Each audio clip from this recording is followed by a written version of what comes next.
The house fell silent when his parents handed me a contract and declared, "Sign this. All your assets now belong to the family." My husband smirked and said, "It's just a formality, babe." I leaned back and smiled. "Then you'll love what's in my safe deposit box." Their faces twisted in panic as the lawyer walked in. I met Daniel 6 years ago in Chicago. I was in my late 20s, focused on my career, and had worked hard to get where I was. Real estate was my thing. I flipped houses, made smart investments, and built a comfortable life for myself. Nothing flashy, but solid. Secure. Daniel, on the other hand, came from money. Or so I thought. He had the charm, the confidence, the expensive taste. He never talked about money much, but he always had the best suits, the newest gadgets, the high-end everything. His parents, William and Eleanor, were the same way. They had an old money attitude, like they were better than everyone else. Their house was massive, full of antique furniture and family portraits, the kind of place that looked rich. I wasn't some clueless, wide-eyed girl. I knew rich people. I worked with them all the time. And something about Daniel's family felt off. His parents made these little comments, like, "You're so lucky to be joining our family, and a woman like you must be thrilled to have this kind of stability." I should have asked why they assumed I needed stability. Daniel had moments that made me uneasy too. He borrowed money and forgot to pay it back.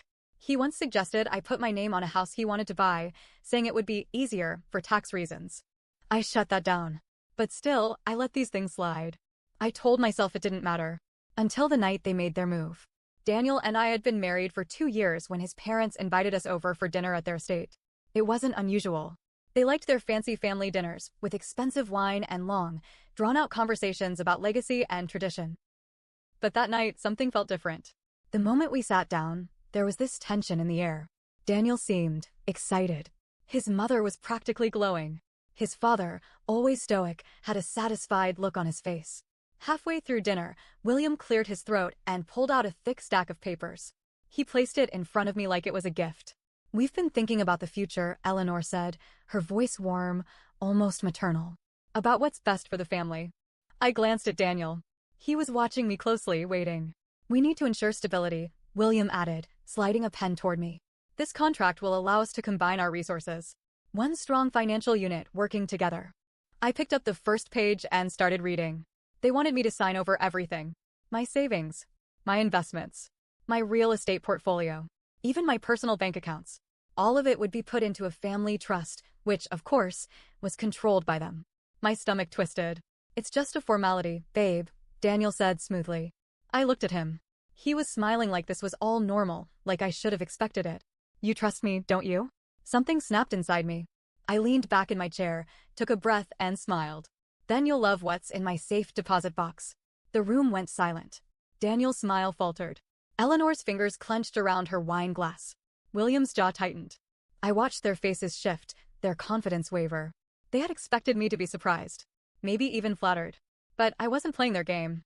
"What's in the box?" Daniel asked, his voice tight. "Oh, just some paperwork," I said casually. "A few documents.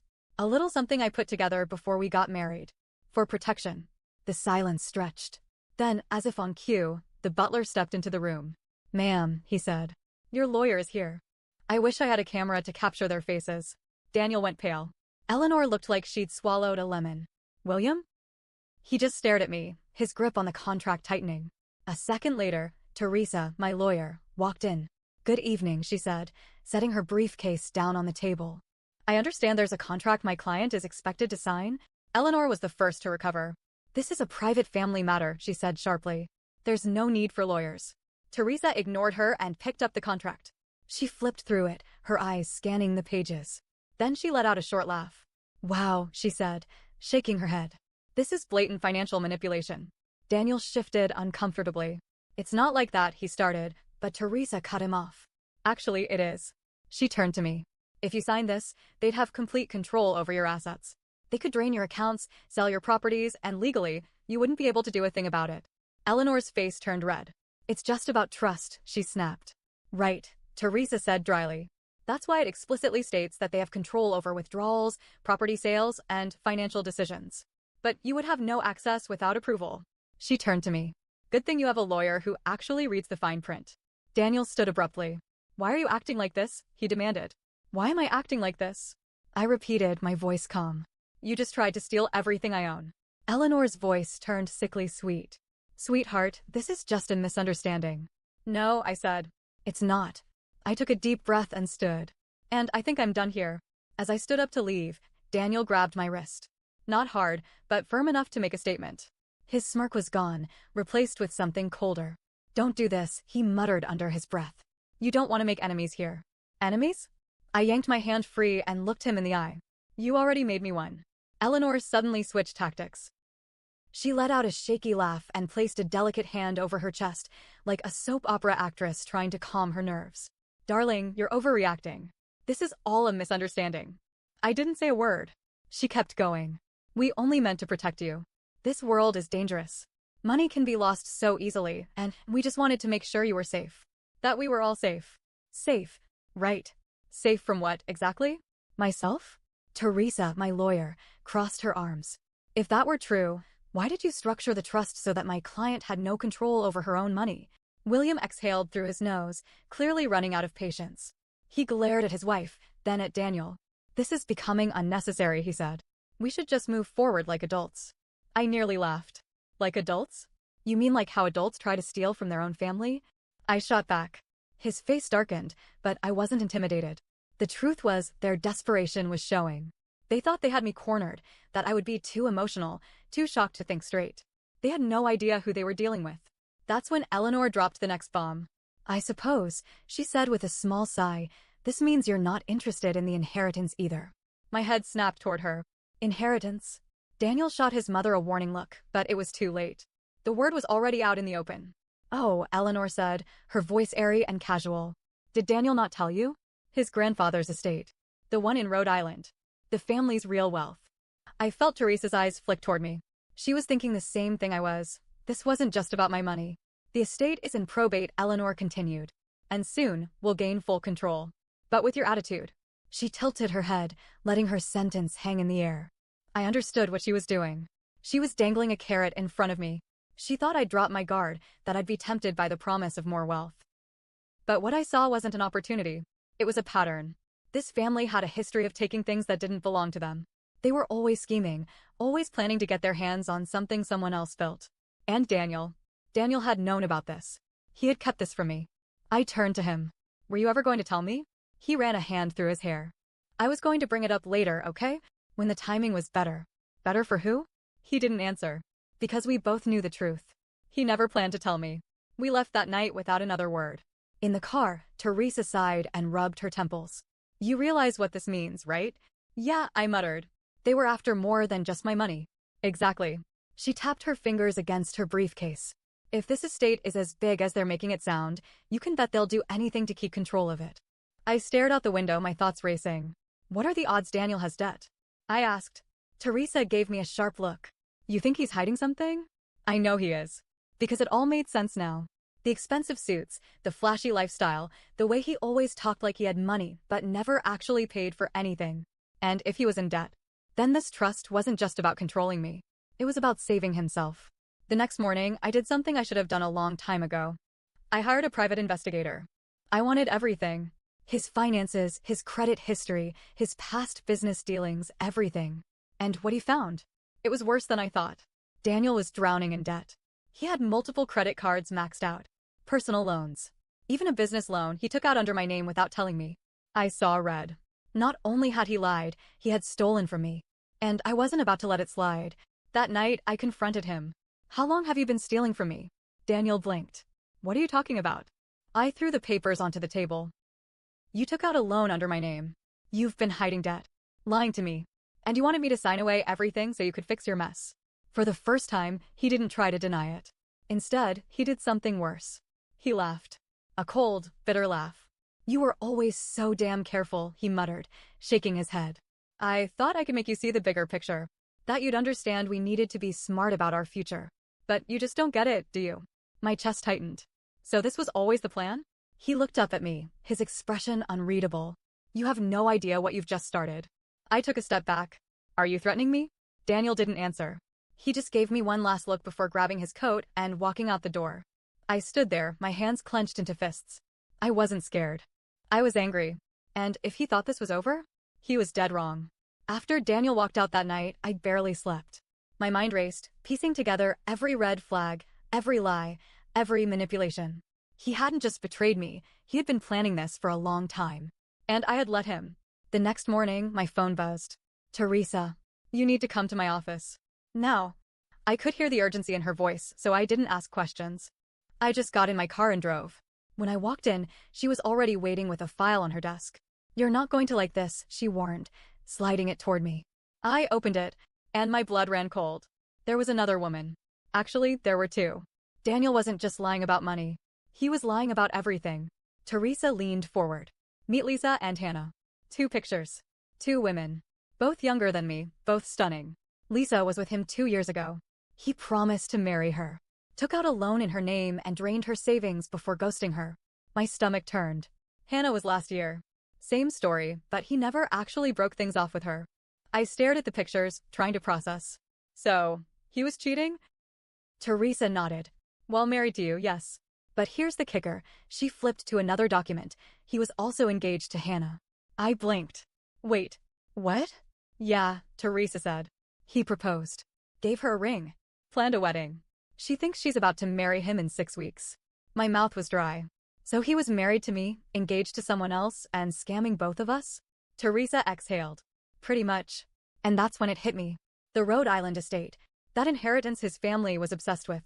Daniel needed a wife on paper to gain access to it. That's why he kept me around. That's why he pushed for the trust. He wasn't just trying to steal my money. He was trying to replace me before I could figure it out. I needed to talk to Hannah.